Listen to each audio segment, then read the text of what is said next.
ট্রেনে ফিরছি হাওড়া থেকে। আমার অপোজিট দিকের সিটে বসে মোবাইলে কথা বলছিলেন এক ভদ্রমহিলা। বয়স ওই 50-এর মতো হবে। ভদ্রমহিলার পাশেই বসেছে একটি কম বয়সী মেয়ে। মেয়েটির হাতে মোবাইল, চোখে সানগ্লাস, ঠোঁটে জাবদা করে লাল টকটকে লিপস্টিক। পায়ের দিকে চোখ যেতেই দেখলাম এমন হিলওয়ালা জুতো পরেছে, উঠে দাঁড়ালেই যেন দার্জিলিংয়ের টাইগার হিল পর্যন্ত দেখতে পাওয়া যাবে। ভদ্রমহিলা ফোনে কথা বলছেন ওনার মেয়ের বিয়ে নিয়ে। উনি বেশ জোরে জোরেই বলছেন, ভালো ছেলে পেয়েছি ছোদ্দি, তাই বিয়েটা দিয়ে দিচ্ছি, তোমাকে কিন্তু আসতেই হবে। ও পাশ থেকে ছোদ্দি ছাতার মাথা কি বলল কি জানি। ভদ্রমহিলা আবার বললেন, না না, চম্পা আমার সাথেই আছে, আমি বললুম তুইও চ। বিয়ে হয়ে গেলে আর কবে যেতে পারবি কি না পারবি। তাছাড়া চম্পার বড় মামি চম্পাকে আইবুড়ো ভাত খাওয়াবে তো। আমি বুঝলাম পাশে বসা মেয়েটি ভদ্রমহিলারই মেয়ে, নাম তার চম্পা। আর কদিন পরেই সেই চম্পার বিয়ে। কি অদ্ভুত কাকিমার সাজে চম্পা এখন মায়ের সাথে মামার বাড়ি যাচ্ছে আইবুড়ো ভাত খেতে।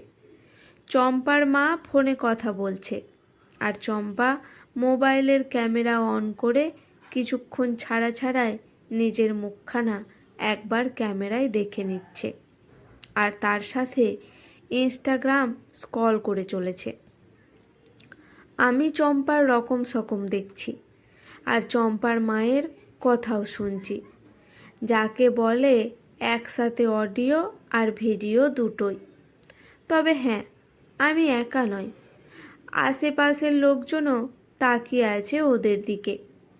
বিনা পয়সার বিনোদন দেখতে মন্দ লাগে না।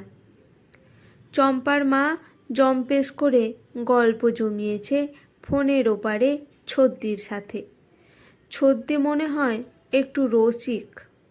ছোদ্দির কথা শুনে চম্পার মা এমন বিকট হাসি হাসছে, ওদিকে জানালার ধারে বসা বহুবালির কাটাপ্পার মতো এক কাকু চম্পার মায়ের দিকে এমনভাবে তাকাচ্ছে যেন শুভ দৃষ্টি হচ্ছে দুজনের মধ্যে। চম্পার মা হা হা হা করতে চম্পাকে বলছে, এই চম্পা শোন, ছোদ্দি কি বলছে, বলছে তোর বিয়েতে নাকি ডান্স করবে। ড্যান্সের কথা শুনে চম্পা বলল, ছোট পিসিকে তো ড্যান্স করতেই হবে, ঘুটে পিসিও ড্যান্স করবে। আমি শুনে অবাক, পিসির নাম ঘুটে? তাহলে পিসির বাবা মানে চম্পার দাদুর নাম নিশ্চয়ই গোবর হবে। পুরো গোবর ফ্যামিলি তার মানে। সে যাই হোক, ড্যান্সের কথা শুনে আমি তখন মনে মনে চম্পার বিয়ের দিনটা কল্পনা করছি। চম্পার বিয়ে হচ্ছে আর চম্পার ছোট পিসি আর ঘুঁটে পিসি দুজনে বেদম নাচছে। কল্পনায় চম্পার দুই পিসির ড্যান্স বেশিক্ষণ দেখতে পেলাম না। তার কারণ হচ্ছে চম্পার মায়ের ওই বিকট আবার অট্ট হাসি। এমন হাসি হাসছেন কানের স্পিকার যেন ফেটে যাবার উপক্রম। লক্ষ্য করলাম চম্পা এবার একটু বিরক্তই হয়ে উঠল।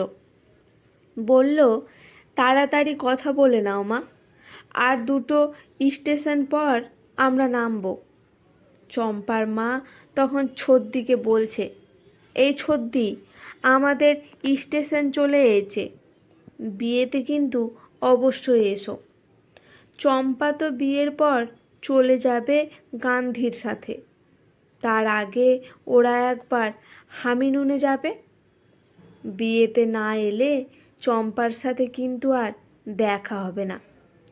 গান্ধী বলেই দিয়েছে যত তাড়াতাড়ি পারবে চম্পাকে নিয়ে কেরালায় চলে যাবে। আমার পাপি মন প্রথমে গান্ডি শুনেছিল।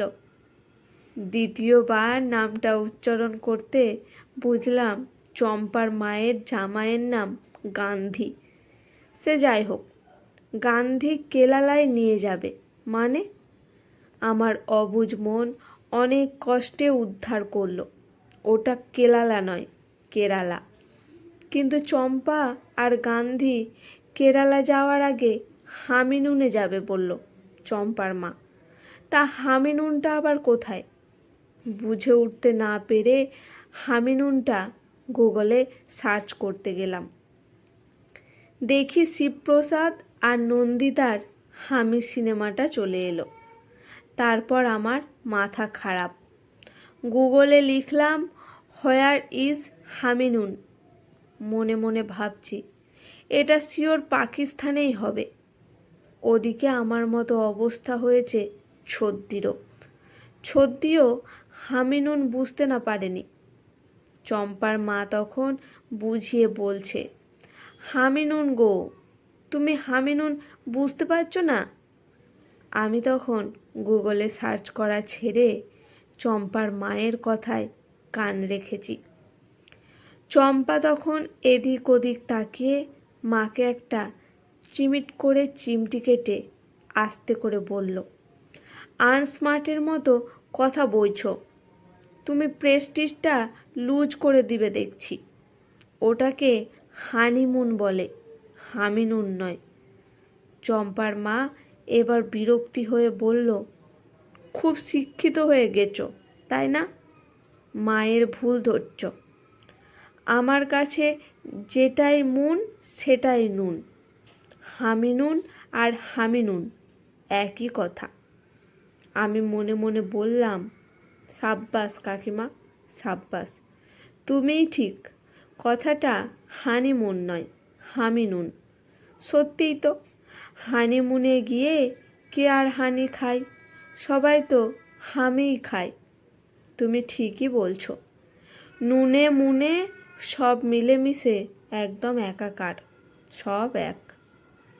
আজকের এই ছোট্ট নিবেদনটি কেমন লাগলো অবশ্যই কমেন্ট করে জানাবেন।